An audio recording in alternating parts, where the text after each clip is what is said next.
Hi class, Mr. Knight here. I'd like to take some time to talk about Lab 3. Uh, this video recording is not going to be Mr. Knight's insights for Lesson 3, but rather I want to retrospect on many of the problems that happened with Lab 3's PyTest assignments. It's very common in the industry that whenever something bad happens, or rather you're at the end of a release cycle or an agile sprint, you get your team together and you retrospect on what things went well recently, what things didn't go well, and what we can do to make things better. And I'm going to be very honest, I was very, very disappointed in Lab 3. There were many problems that came up. And I want to make it clear, I'm not disappointed with any particular person. I'm just more disappointed with the situation. So let's work through these things together. One thing that happened during Lab 3 is we had Hurricane Dorian. Thankfully, we didn't really have Hurricane Dorian here in the Triangle. It hit the coast pretty hard, but it basically skirted by us. We had a little bit of rain and some sunshine the next day, thankfully. That was good for us being in the Triangle, but the fear and the preparation played into adding probably more stress to not only this class, but possibly other classes and other work you have. So it took an already difficult assignment and made it even more stressful. I had extended the due date by a day. I hope that was helpful for some people, but nevertheless, it's not easy. Another thing that came up is that many students in our class hit installation errors and command line errors.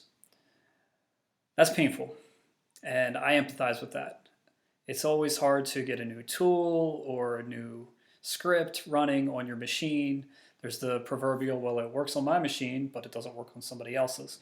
So I empathize with that very much, and I'm sorry that some of y'all hit that. Unfortunately, though, I will give some real talk here. That's the reality of programming. Software is highly unpredictable, right? Anytime you're trying a new thing, trying to install a new tool, things can go wrong. Things might be just a little bit different on your machine that makes it tougher to get installed, or you hit weird errors. And part of becoming a good programmer and becoming a good developer and becoming even more so a good problem solver is your ability to overcome those issues. It's never easy. It's usually very time consuming. Sometimes the solution is very simple and stupid, and it's not commensurate to the amount of hours you poured in and the amount of times you beat your head against the wall trying to figure it out. But ultimately, we need to go through those experiences because what doesn't kill us makes us stronger. And that's also why I recommend trying to do these assignments as early as possible, because you must expect the unexpected. You must prepare for Murphy's Law. Anything that can go wrong will. If you get stuck, I'm always here to help. Even before me, I recommend try searching Google. Usually you're not the first person to hit an issue. Somebody else out there has probably hit it before and may have posted a solution. So again, sorry if you hit some issues, but please trudge through them. Struggle through them, get through them. We have to. Another thing that came up during Lab 3 is that some students mentioned that they had never used the property decorator before. Property decorator is a decorator you can put on certain attributes in a class to make them act more like traditional getters and setters, along with some additional protections. Now, what I didn't realize is that might be too advanced a topic in Python for this class. I just kind of presumed that people would know it, or if they hadn't seen it before, they'd be able to quickly look it up and understand it. So if that threw you off with the date temp class, I'm sorry about that. Whenever we work in software, just another lesson point, you're going to hit unexpected things. You're probably going to hit some code that you don't fully understand and you need to go look up, or you need to go ask somebody, or you need to ask Google. Even though I've been doing programming and software development for more than half of my life now, wow, I feel old, I still hit new things every now and again in languages that I'm very familiar with. So just watch out for that kind of thing. I'll try to be careful with making sure we don't do super advanced stuff in Python. Personally, I didn't think properties and decorators even were too advanced, but I can understand. This is meant to, the prerequisite for this course is meant to be more introductory Python, not advanced Python. So sorry if that threw y'all for a loop.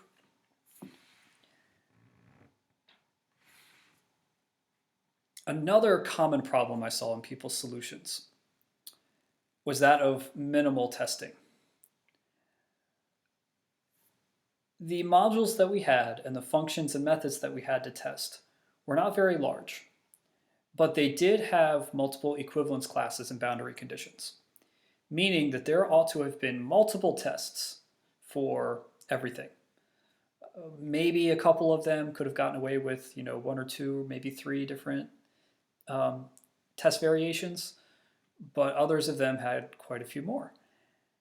Yet there were quite a few students who submitted tests that only had maybe one test per function or method, that only covered one equivalence class, that only covered maybe one boundary condition.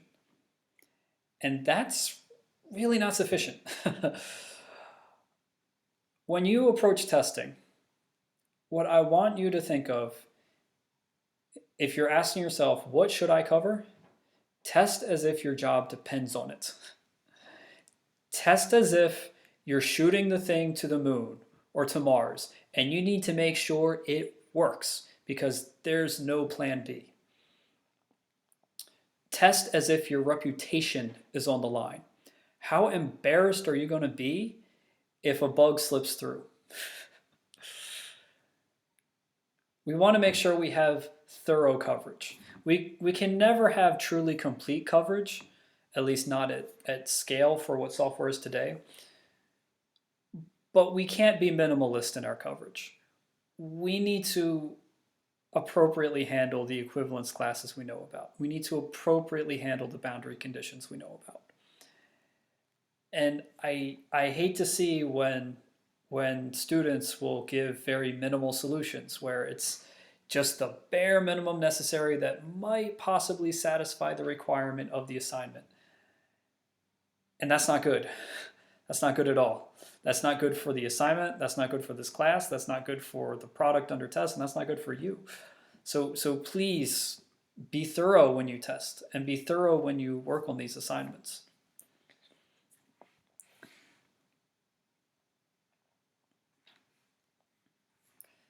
Another thing to bring up was another blooper on my part, for which I must apologize. I noticed very late during the week that the date temp module had some bugs.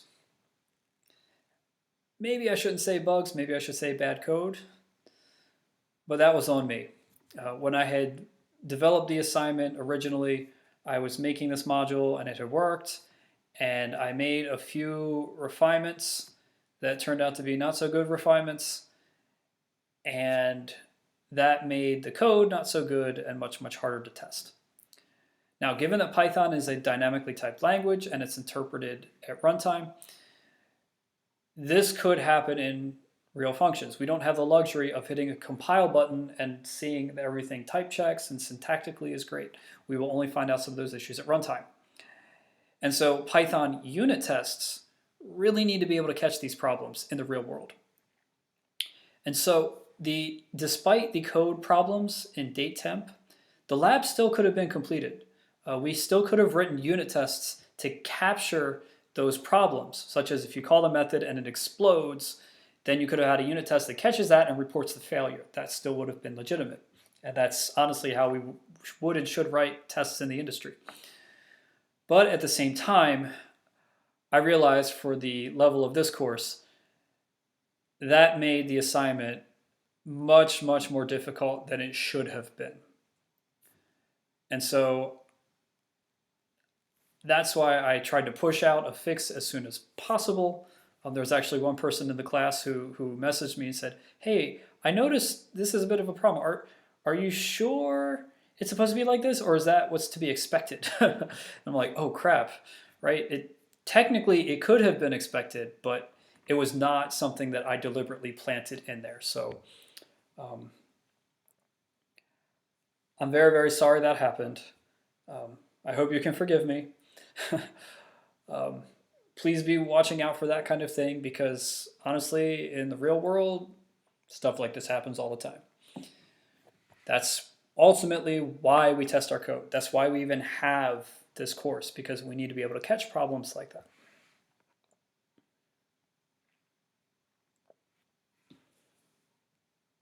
And so finally, there's one more bigger point I'd like to address.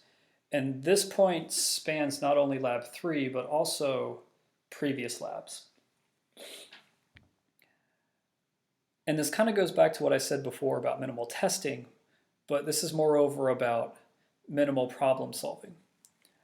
I've noticed with a lot of submissions, some people are great. They have the whole thing written out. They've got comments to explain what's going on. They're using pretty good code practices, and they cover everything in the assignment thoroughly and completely.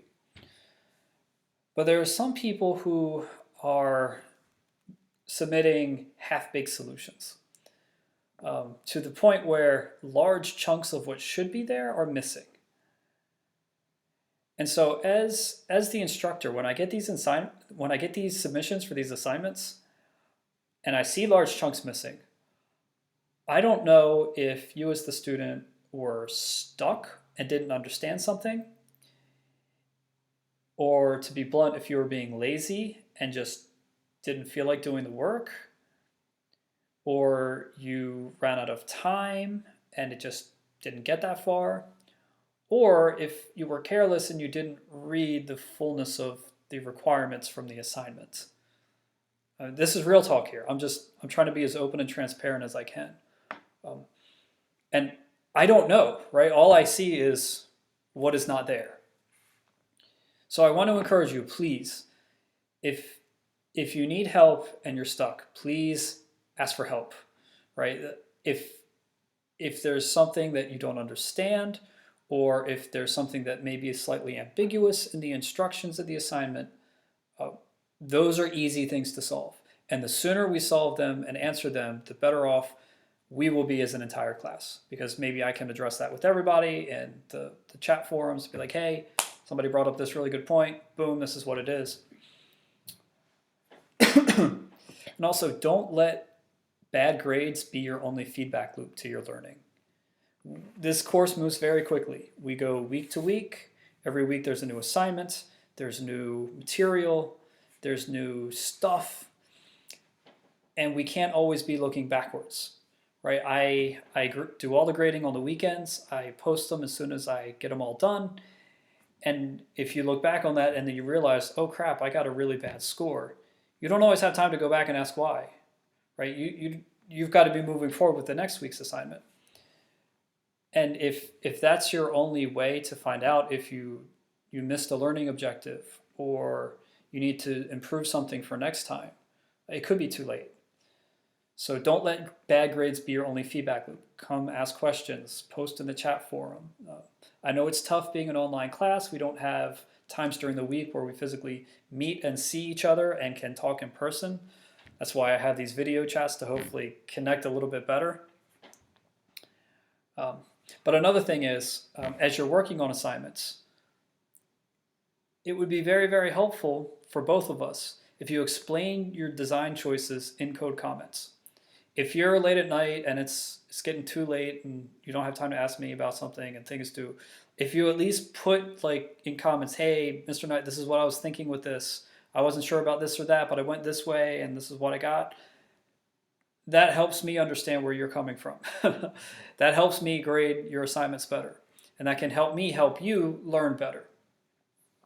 So please, please, please use all the communication we've got here.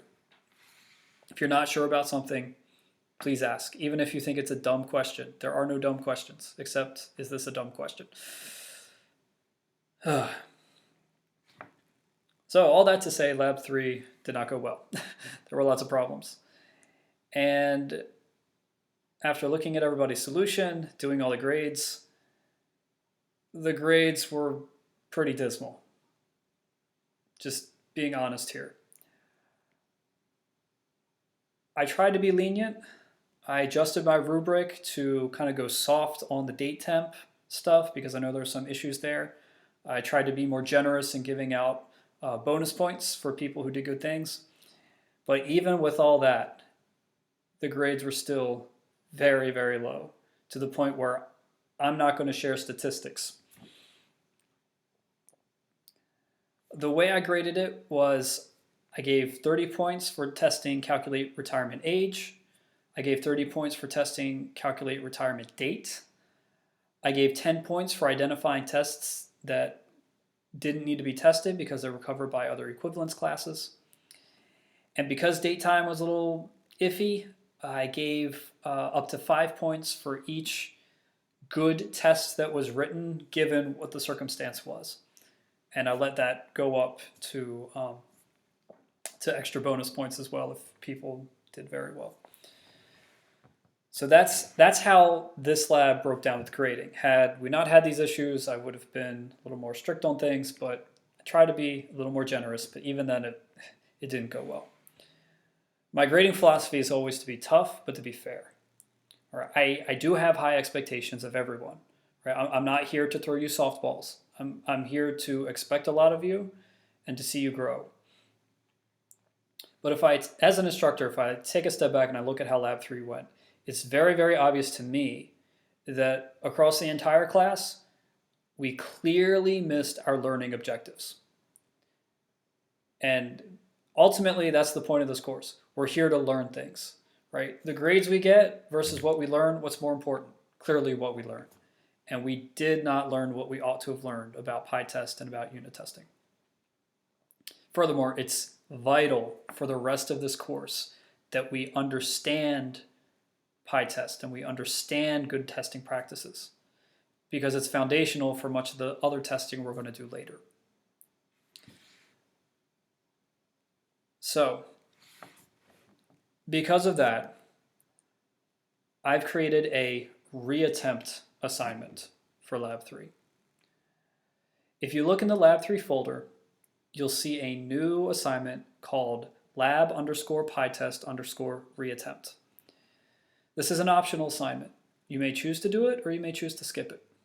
And it's available for everyone in the class, whether you did really well or you did really poorly or you didn't even submit something at all. All the instructions are in that assignment in lesson 3. What the assignment will cover is writing unit tests for an updated version of the retirement module. But this time I've given much more clear direction on what the test should and should not be, because I want to make sure that everybody gets it. It's at this point in our course, it's more important that you get these concepts than you happen to get a good score on your own, or you bang your head against the wall for like 20 hours trying to figure out stuff. So I encourage everyone, please attempt this reattempt assignment. For grading, I'll take the better of the original Lab 3 or this reattempt as your grade for Lab 3. So if you did really poorly on the Lab 3 assignment, but you did really well on this reattempt, I'm going to discard that old bad original score. This will be due on Friday, September 20th at midnight. So I'm giving you just about 2 weeks of time, because I know you have not only your other assignments to do for this course, but probably other assignments and work in general. I know I do. So please check that out, give it a try. Make sure you read all the instructions carefully, including the comments in that module. Don't do minimal testing, do thorough testing. And just resubmit it through that Dropbox. Like I said, Friday, September 20th is the cutoff, no extensions. So if you have questions, feel free to reach out to me. I try to be on top of my emails. If you have any concerns or you have any problems, again, please let me know. I need to hear those. And so all I can say is good luck with lesson 4. and good luck with the reattempt for lesson 3.